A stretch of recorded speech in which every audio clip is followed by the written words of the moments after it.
గారన్నా లేకపోతే కూటమన్నా చంద్రబాబు నాయుడు గారన్నా అది మాట్లాడడం వేరండి. రాజకీయ అంశాలు మాట్లాడితే అది డిఫరెంట్ ఇష్యూ. కానీ ఇది రాజకీయ అంశం కాదు. డైరెక్ట్గా చిన్న పిల్లోడని కూడా చూడకుండా వాళ్ళ మీద విమర్శలు చేయడం. వెనక్కి తీసుకుంటారా, పశ్చాత్తాపడి తప్పు అయిందని ఒప్పుకుంటారా లేదా, లేకపోతే ఇంకా వాళ్ళ స్టైల్లో వాళ్ళు ముందుకు వెళ్తారని జరుగుతున్న ప్రచారం. మరొక వైపు ఒక పక్క మార్క్ శంకర్ విషయం మాట్లాడడం, మొన్నే రుచి చూపించారు అని. పవన్ కళ్యాణ్ గారిని సనాతన ధర్మం అని ఎత్తుకున్నావు కదా, నువ్వు భాగస్వాముడు ఇందులోని, ఆ పాపం నీకు అంటుకుంటుంది. నువ్వు దుర్గగుడి మెట్లు కడిగావు కదా, ఇప్పుడు వచ్చి 7 కొండలు కడుగు అని. అంటే ఏం మాట్లాడుతున్నారు, ఎటువైపు తీసుకెళ్తున్నారు, అసలు ఆ మాట ఏంటి, ఆ మాట్లాడే తీరేంటి? ఒక డిప్యూటీ సీఎం స్థాయి వ్యక్తిని, ఓకే డిప్యూటీ సీఎం స్థాయి వ్యక్తి కాకపోయినప్పటికీ కూడా సామాన్యమైనా సరే మనం మాట్లాడే పద్ధతి అంటూ ఒకటి ఉంటుంది కదా.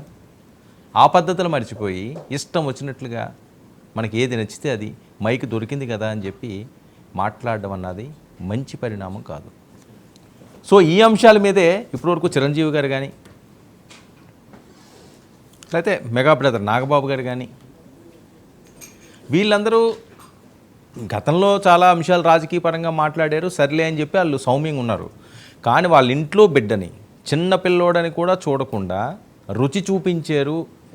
పవన్ కళ్యాణ్ చేసిన తప్పులంటూ అక్కడ ఇష్యూ ఏమీ లేకుండా పవన్ కళ్యాణ్ గారికి సంబంధం ఏంటి? ఆయన దేవాదాయ శాఖ మంత్రా, టీటీడీ బోర్డు మెంబరా, టీటీడీ చైర్మనా? కాదు కదా.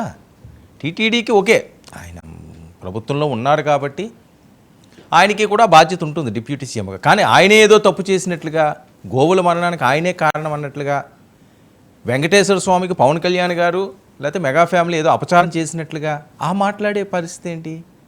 విధానపరంగా మీరు ఎంతన్నా కొట్లాడండి, ఎంతన్నా మాట్లాడండి, ఇలా కాదు కదా. ఆవిడ ఒక 2 బయట్లు ఉన్నాయి, ఆ బయట్లు విపరీతంగా వైరల్ అవుతున్నాయి. ఒకసారి ప్లే చేయండి అమ్మా అవి. ఇదా మీ చిత్తశుద్ధి? ప్రజలందరూ గమనిస్తున్నారు. కలియుగ దైవం వెంకటేశ్వర స్వామితో పెట్టుకుంటే ఎలా ఉంటుందో ఆల్రెడీ చంద్రబాబు నాయుడుకి తెలుసు. పవన్ కళ్యాణ్ కూడా ఈ మధ్యలో కొంచెం రుచి చూశాడు. కాబట్టి ఎప్పుడు దేవుడితో పెట్టుకోవద్దండి, దేవుడి విషయాల్లో అపచారాలు చేయొద్దండి. అదే చెప్తున్నాను కదా, వచ్చి ఆయన కూటమి ప్రభుత్వాన్ని నిలబెట్టాను అన్నాడు కదా. ఆ ప్రభుత్వం చేసే తప్పుల్లో భాగస్వామ్యం పవన్ కళ్యాణ్ కూడా ఉంది. వాటికి ప్రాయశ్చిత్తంగా తిరుమల మెట్లన్నీ కడగమనండి. ఆ రోజు కడిగాడు కదా, తిరుమల లడ్డూలో ఏదో జరిగిందని అబద్ధాలు వీళ్ళే చెప్పి వెళ్ళి దుర్గమ్మ మెట్లు కడిగారు కదా. ఇప్పుడు ఇక్కడ ఇన్ని జరిగాయి కదా, కొండ మీద మర్డర్ జరిగింది, చెప్పులు వేసుకొని తిరుగుతున్నారు, డ్రోన్ కెమెరాలు తిరుగుతున్నాయి, బిర్యానీలు అమ్ముతున్నారు, గంజాయి అమ్ముతున్నారు, గోవులు చనిపోతున్నాయి.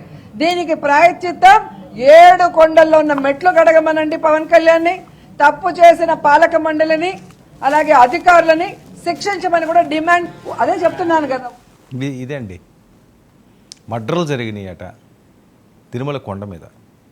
మరి ఆ మర్డర్లు ఎక్కడో, మరి ఆ ప్రాయశ్చిత్తం ఎవరు చేశారో, ఎవరెక్కడ చనిపోయారో దాని మీద మరి ఎలాంటి ఎఫ్ఐఆర్లు నమోదైనాయో ఆవిడకే తెలియాలి. ఓకే, చనిపోవడం అన్నది అది వేరే అంశం, మర్డర్లు చేయడం ఏంటో తిరుమలలోనే. అంటే నేను ముందుగా ప్రస్తావించినట్టు మైక్ దొరికితే ఏదైనా మనం మాట్లాడేయచ్చు, ఎవరి గురించైనా మనం మాట్లాడేయచ్చు. రుచి చూపించడం, నేను నిన్న కూడా చెప్పాను, రుచి చూపించడం ఏంటి అసలు? ఆ మాటకు అర్థం ఏంటి? పవన్ కళ్యాణ్ చేసిన తప్పేంటి, ఆ చిన్నపిల్లోడు చేసిన తప్పేంటి? చంద్రబాబు నాయుడు గారు అనుభవించారు, యాక్సిడెంట్ అయితే అనుభవించడం. సో ఇదెంతటితోటి ఆగేది కాదు. ఆవిడ బహిరంగ క్షమాపణ చెప్పాలి, పశ్చాత్తాప పడాలి. నేనేదో ఫ్లోలో అనేసానో లేకపోతే వేరే రకంగా అని మాట్లాడితే ఓకే, లేకపోతే మెగా ఫ్యామిలీ వ్యక్తులు కానీ, మెగా ఫ్యాన్స్ కానీ, వీర మహిళలు కానీ, జన సైనికులు కానీ క్షమించే పరిస్థితి ఉండదు. వాళ్ళు డైజెస్ట్ చేసుకోలేకపోతున్నారు ఆ మాటని. ఎందుకంటే కొన్ని వేల మంది, కొన్ని లక్షల మంది ప్రార్థించారు ఆ పిల్లడు బాగోవాలని. ఎందుకంటే వాళ్ళ ఫ్యామిలీ మీద ఉన్న అభిమానం అది. చాలా తక్కువ మందికి వచ్చే ఒక అద్భుతమైన అవకాశాలు ఇవి. ఎందుకంటే ఫ్యాన్స్, అలాంటి ఫ్యాన్స్ దొరకడం వాళ్ళ అదృష్టం. నేను చాలాసార్లు చెప్పాను, మెగా ఫ్యామిలీ వాళ్ళ అదృష్టం. వీళ్ళు ఏమంటారు, భక్తులు అంటారు, మేము ఫ్యాన్సే కాదంటారు ఎన్నో సందర్భాల్లోని. అసలు వాళ్ళు ఏ జన్మలోనూ చేసుకున్న పుణ్యం, ఇంతమంది ఆదరణ వాళ్ళకి లభిస్తున్నదంటే.